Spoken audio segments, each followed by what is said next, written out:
আজ সকালে সিম্বাকে নিয়ে একটু বেরিয়েছিলাম ওয়াক করতে। আর এটাই আমার সেই চ্যালেঞ্জ ভিডিও, মানে 30 দিনের যে চ্যালেঞ্জ ভিডিওটা ছিল।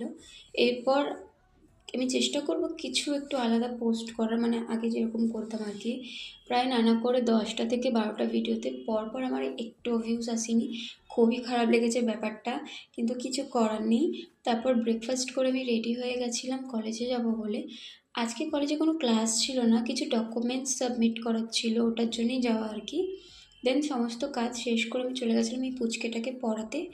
একে পড়িয়ে বাড়ি ফিরে আমি লাঞ্চ করে ঘুমিয়ে পড়েছিলাম, কারণ খুব টায়ার্ড লাগছিল আর কি। তারপর বিকেলে যেহেতু আবারও পড়াতে যাওয়ার ছিল, তাই উঠে রেডি হয়ে চাটা খেয়ে চলে গেছিলাম পড়াতে এদের দুজনকে। আর একজনের পড়া ছিল, কিন্তু ওর কিছু একটু প্রবলেম হয়েছে, যে কারণে ও পড়েনি আজকে। তারপর বাড়িতে এসে আমি একটু পরোটা খেয়ে নিজেও পড়তে বসে পড়েছিলাম, আমারও পড়াটা ঠিক করে হচ্ছে না। দেন রাতে একটু ফোন ঘেঁটে ডিনার করে ঘুমিয়ে পড়েছিলাম।